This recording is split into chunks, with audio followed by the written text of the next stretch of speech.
اللہ اکبر اللہ اکبر۔ وقال النبی صلی اللہ علیہ وسلم انما بعثت معلما، وفی روایت انما بعثت لأتمم مکارم الاخلاق۔ سبحان ربک رب العزت عما یصفون وسلام علی المرسلین والحمد للہ رب العالمین۔ واجب الاحترام معزز علمائےکرام، عزیز بھائیوں، دوستوں، بزرگوں، پہلی مرتبہ آپ کے گاؤں کے دینی ادارہ جامعہ عمر بن خطاب میں حضرت مولانا ناظر جمیل صاحب کی دعوت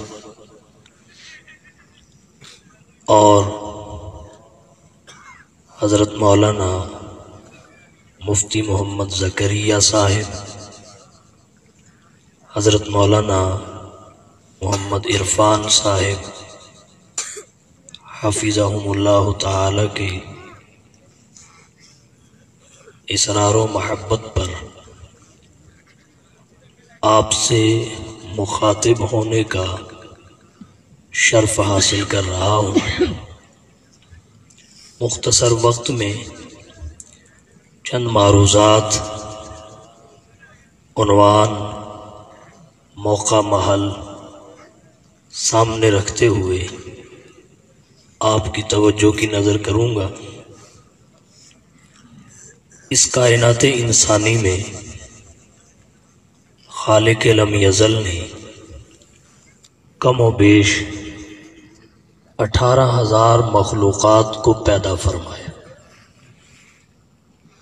پھر سب سے زیادہ انعامات اشرف المخلوقات انسان پر کیے۔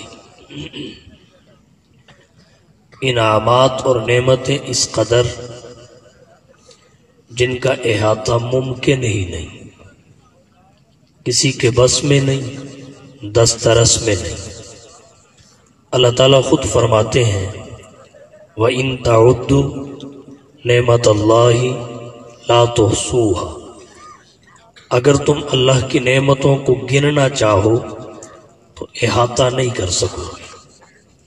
اللہ کی کوئی بھی نعمت بظاہر ایک نظر آتی ہے، جبکہ حقیقت میں نعمتوں کا ایک غیر متناہی سلسلہ ہوتا ہے۔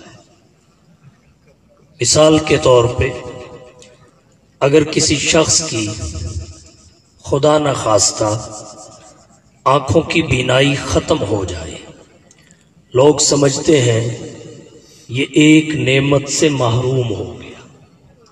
اگر اس سے پوچھا جائے وہ یوں کہتا ہے میں نعمتوں کے ایک سلسلے، نعمتوں کے ایک جہان سے محروم ہو گیا۔ اللہ تعالیٰ کی انگنت نعمتیں ہیں۔ شیخ المحدثین والمفسرین حضرت مولانا صوفی عبدالحمید خان صاحب ساواتی رحمت اللہ علیہ نے معالم العرفان کی 3 جلد میں امام جعفر صادق رحمت اللہ علیہ کا قول ذکر کیا۔ امام صاحب فرماتے ہیں اللہ کی جملہ نعمتوں میں سب سے بڑی نعمتیں 2 ہیں، ایک قرآن کی نعمت ہے، دوسری وجود مصطفیٰ یعنی صاحب قرآن کی نعمت ہے۔ یہ 2 نعمتیں سب سے عظیم ہیں، نمبر 1 قرآن، نمبر 2 صاحب قرآن۔ آپ سوال کریں گے یہ 2 نعمتیں سب سے عظیم کس وجہ سے؟ آسان لفظوں میں اس کا جواب یوں ذکر کرنا چاہوں گا، اللہ کے تمام خزانوں میں للہ خزائن السماوات والارض آسمان و زمین کے تمام خزانوں میں سب سے قیمتی خزانہ ہدایت کا ہے۔ جسے ہدایت مل گئی اسے سب کچھ مل گیا، اور جسے ہدایت نہیں ملی جو بھی مل جائے اسے کچھ نہ ملا۔ سب سے قیمتی خزانہ ہدایت کا ہے، مگر اس کی قیمت کامل طریقے سے صحیح معنوں میں ہمیں دنیا میں نہیں بلکہ آخرت میں معلوم ہو، جہاں کفار بھی کہیں گے لو کانوا مسلمین، کاش وہ مسلمان اور ہدایت یافتہ ہوتے۔ اللہ تعالیٰ نے خزانہ ہدایت رکھا اپنے قبضہ قدرت میں ہے۔ انبیاء کرام پیغام ہدایت سنانے آئے، راہ ہدایت دکھانے آئے، مگر کس کو دینا ہے کس کو نہیں دینا یہ اللہ کا شعبہ ہے، اللہ کے قبضہ اور اختیار میں ہے۔ اگر کوئی شخص کہے نہیں ہدایت انبیاء کے اختیار میں، ایک چھوٹے سے سوال سے اس کی سمت بدل جائے گی۔ کیا کوئی شخص یہ کہنا گوارا کر لے گا کہ ہدایت حضرت نوح کے قبضے میں تھی مگر بیٹا کینان حالت کفر میں چلا گیا، انہوں نے نہیں دی؟ ہدایت حضرت لوط کے قبضہ میں تھی مگر بیوی حالت کفر میں دنیا سے گئی، ہدایت نہ ملی۔ ہدایت حضرت ابراہیم کے قبضہ میں تھی مگر والد آزر حالت کفر و شرک میں دنیا سے رخصت ہوئے۔ اور تو اور کیا کوئی شخص یہ حوصلہ رکھتا ہے کہ کہہ دے ہدایت حضور کے قبضے میں تھی مگر چچا ابو طالب بغیر ہدایت کے دنیا سے چلا گیا؟ کون کہہ سکتا ہے؟ جبکہ انسان کی فطرت بھی یہ ہے کہ قیمتی چیز سب سے پہلے اپنوں کو دیتا ہے، عزیز و اقارب کو دیتا ہے، رشتہ داروں کو دیتا ہے، آل اولاد کو دیتا ہے، مگر تاریخ بتاتی ہے، انسانی تاریخ، کہ انبیاء کے عزیز و اقارب بغیر ہدایت کے دنیا سے گئے۔ اللہ نے بتا دیا انبیاء پیغام ہدایت سنانے والے ہیں، ہدایت عطا کرنا اللہ کا کام، کسے دینی ہے کسے نہیں دینی یہ شعبہ اللہ کا ہے، نہ انبیاء نہ اولیاء۔ ہدایت کسی کے قبضے میں نہیں ہے، اللہ کے قبضے میں ہے۔ البتہ اللہ دیتا کسے ہے؟ جو اللہ کے بتائے ہوئے ذرائع سے لیتا ہے۔ اللہ نے ہدایت حاصل کرنے کے دو سلسلے جاری ہیں، ایک کو کتاب اللہ کہتے ہیں، دوسرے کو رجال اللہ کہتے ہیں۔ سلسلہ کتاب میں جملہ انبیاء پر اترنے والی وحی ہے، سلسلہ رجال میں اصلاً انبیاء ہے، نیابتاً علماء ہے۔ حضور صلی اللہ علیہ وسلم نے فرمایا العلماء ورثۃ الانبیاء، دو سلسلے جاری کیے، کتاب اللہ رجال اللہ۔ اب قرآن اور صاحب قرآن سب سے عظیم نعمتیں کس طرح بات کنارے پہ پہنچ چکی۔ دو سلسلے ہیں جن سے ہدایت ملتی ہے، کتاب اللہ رجال اللہ۔ سلسلہ کتاب میں فقط قرآن باقی ہے، باقی سب کتابیں منسوخ ہو گئی۔ سلسلہ رجال میں حضور کی نبوت کا زمانہ اس دنیا میں چل رہا ہے، آپ کی تعلیمات اور شریعت کا زمانہ چل رہا ہے، اس لیے یوں کہا جائے تو بے جا نہیں کہ سلسلہ رجال میں جملہ انبیاء ہے، اور انبیاء میں صرف امام الانبیاء کی سیرت و کردار ہے جو مکمل محفوظ ہے، باقی کسی نبی کی سیرت محفوظ نہیں ہے۔ نتیجہ اب یہ نکلتا ہے اب ہدایت قرآن اور صاحب قرآن سے جڑی ہوئی ہے۔ جب سب سے قیمتی خزانے کی چابی قرآن اور صاحب قرآن ہے تو سب سے بڑی نعمتیں بھی یہی دو۔ کتابوں میں قرآن عظیم ہے، سلسلہ کتاب میں قرآن سب سے عظیم ہے، سلسلہ رجال میں صاحب قرآن سب سے عظیم، قرآن سابقہ آسمانی کتابوں کے لیے ناسخ ہے، صاحب قرآن جملہ انبیاء کے لیے خاتم ہے، قرآن پر وحی ربوبیت ختم، صاحب قرآن پر سلسلہ نبوت ختم، قرآن ذو الاعجاز، صاحب قرآن صاحب معراج، قرآن کے ایک حرف کی تلاوت پر 10 نیکیاں ملتی ہیں، صاحب قرآن کی ذات گرامی پر ایک مرتبہ درود پڑھنے سے 10 نیکیاں ملتی ہیں۔ قرآن رحمت للمؤمنین ہے، وَنُنَزِّلُ مِنَ الْقُرْآنِ مَا هُوَ شِفَاءٌ وَرَحْمَةٌ لِلْمُؤْمِنِينَ، صاحب قرآن رحمت للعالمین ہے، وَمَا أَرْسَلْنَاكَ إِلَّا رَحْمَةً لِلْعَالَمِينَ۔ تمام کتابوں میں فقط قرآن کو رحمت کا لقب ملا، جملہ انبیاء میں فقط صاحب قرآن کو رحمت کا لقب ملا۔ وہ نبیوں میں رحمت لقب پانے والے، امید غریبوں کی بر لانے والے، پھر باقی انبیاء پر اللہ نے رحمت کا اترنا ذکر کیا۔ ذکر رحمت ربک عبدہ زکریا، جب حضور صلی اللہ علیہ وسلم کی باری آئی تو آپ کے سراپا کو رحمت قرار دے دیا، وما ارسلناک الا رحمت للعالمین۔ قرآن بھی رحمت، صاحب قرآن بھی رحمت۔ اس سے آگے بڑھ کے کہنا چاہوں گا، کتابوں میں فقط قرآن محفوظ ہے اور کوئی کتاب محفوظ نہیں۔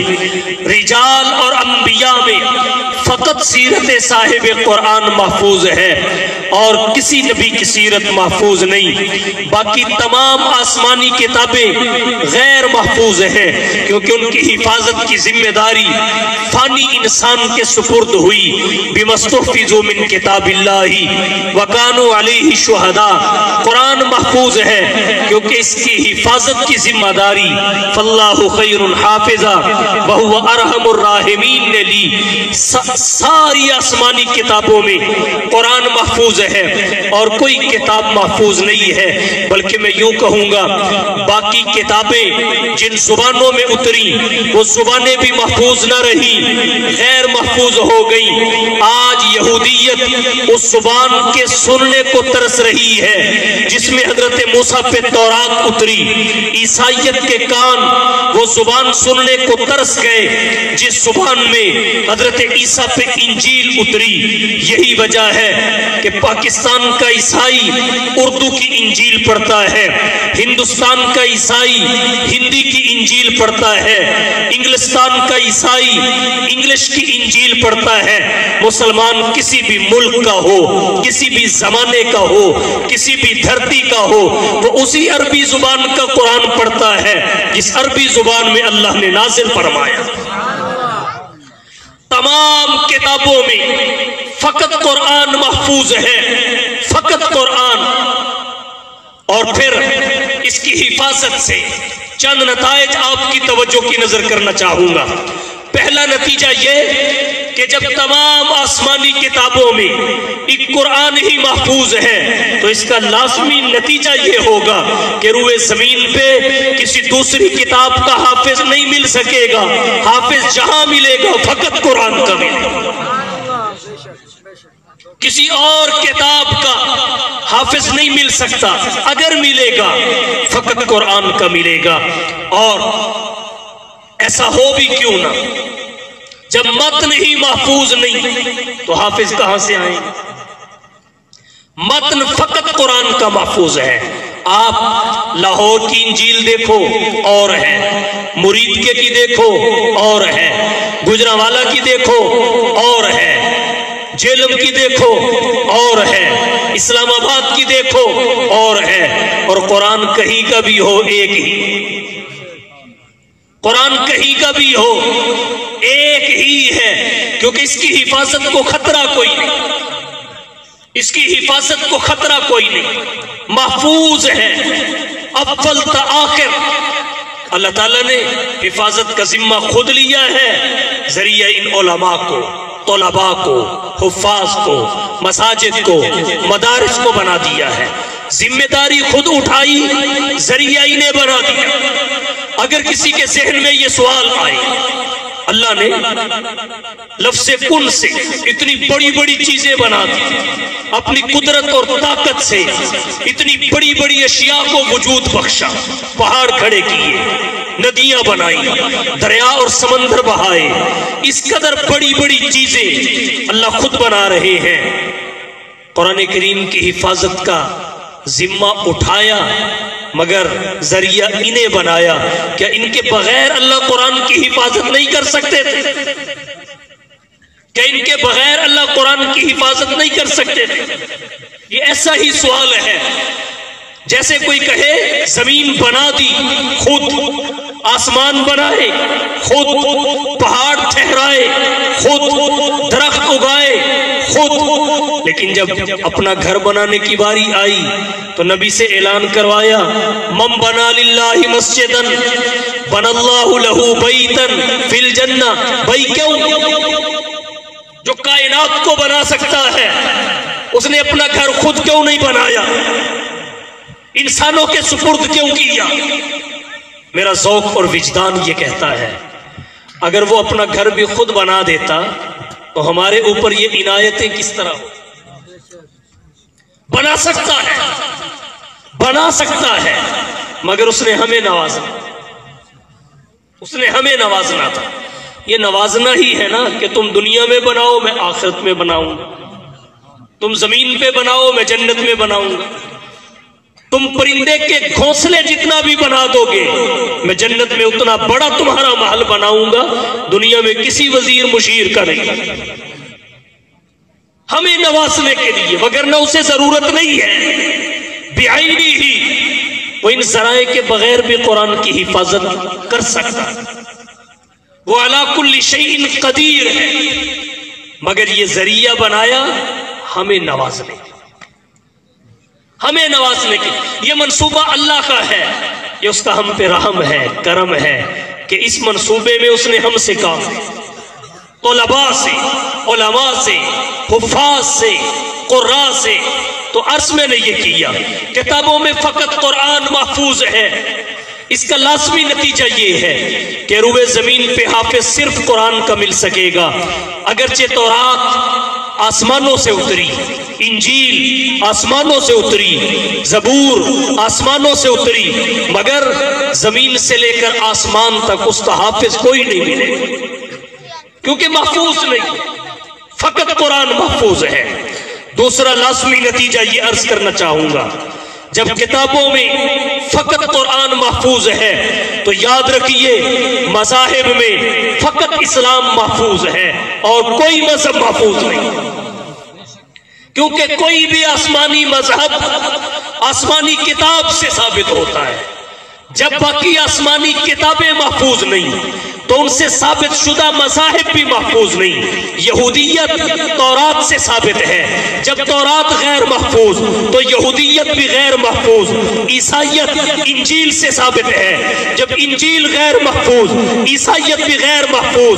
انجیل جس کتاب پہ آج لفظ بولا جا رہا ہے، جس کتاب کو آج انجیل کہا جا رہا ہے، جب وہ معتمد نہیں تو اس سے ثابت شدہ عیسائی مذہب بھی معتمد نہیں۔ اور کتابوں میں فقط قرآن محفوظ ہے، جس کتاب پہ لفظ قرآن بولا جاتا ہے یہ وہی کتاب ہے جسے اللہ نے کہا کہ تنزیل من رب العالمین، جسے اللہ نے کہا ان ھذا القرآن یہدی للتی ہی اقوم، یہ وہی قرآن ہے جسے اللہ نے کہا وننزل من القرآن ما هو شفاء ورحمۃ للمؤمنین۔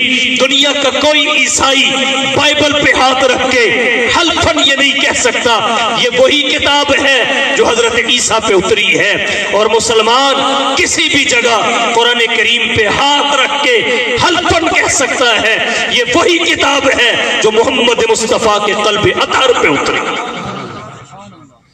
ایک شوشے کی تبدیلی بھی نہیں ہے، ایک شوشے کی تبدیلی بھی نہیں ہے۔ تو جب فقط قرآن محفوظ ہے، تو مذاہب میں فقط مذہب اسلام محفوظ ہے، کیونکہ آسمانی مذہب آسمانی کتاب سے ثابت ہوتا ہے، اور آسمانی کتابوں میں جب ایک کتاب محفوظ ہے باقی نہیں، تو مذاہب میں فقط ایک مذہب محفوظ ہے باقی نہیں۔ اب جو کتاب محفوظ ہے اس سے ثابت ہونے والا مذہب محفوظ ہوگا۔ قرآن محفوظ ہے، دیکھو اس سے کون سا مذہب ثابت ہوتا ہے؟ یہودیت نہیں، عیسائیت نہیں، مجوسیت نہیں، صابیت نہیں، اس سے اسلام ثابت ہوتا ہے۔ ان الدین عند اللہ الاسلام، فقط اسلام۔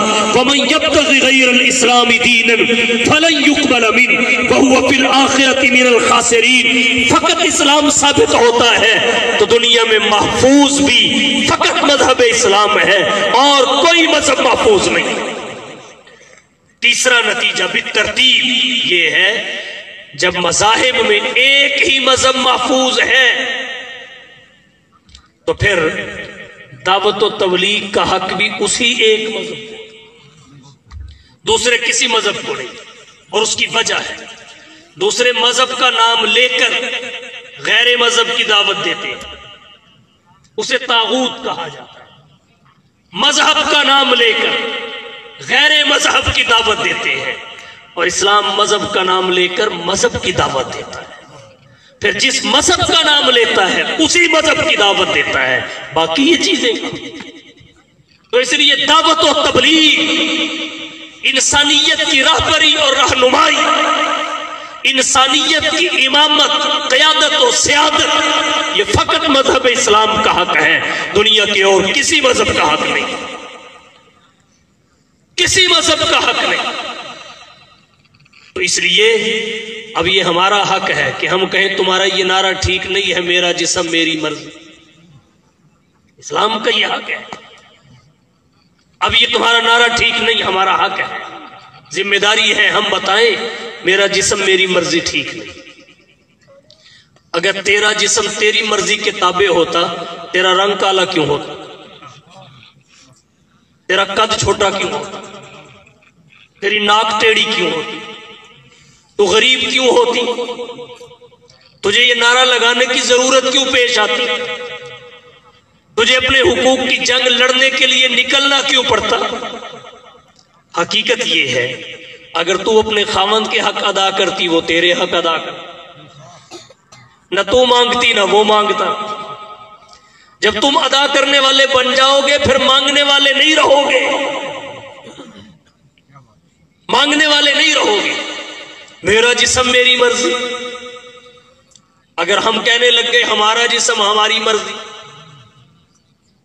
پھر اور اگر وہ مشکل آ گئے ہمارا جسم ہماری مرضی،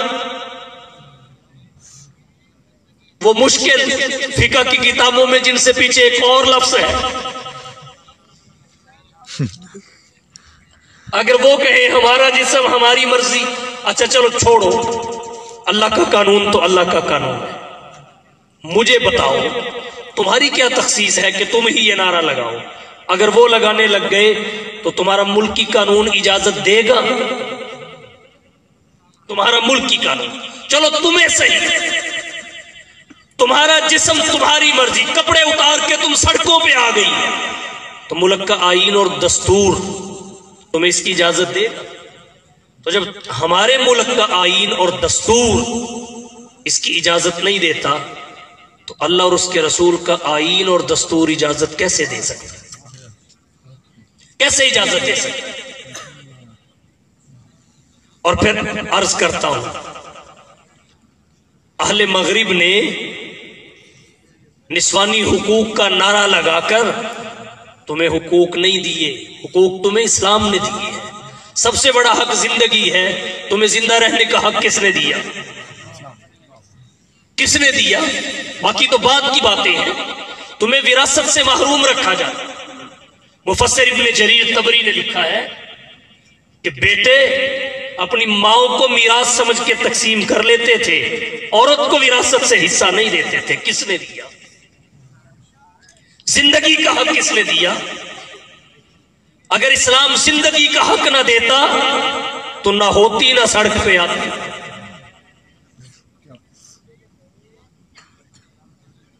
مغرب نے حقوق کا نعرہ لگا کر اپنی ذمہ داریاں تجھ پہ ڈال دی، اور تو ناقصات العقل والدین ایسی ہے تو اسے اپنا محسن سمجھتی رہی۔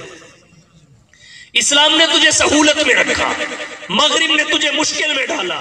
اسلام کہتا ہے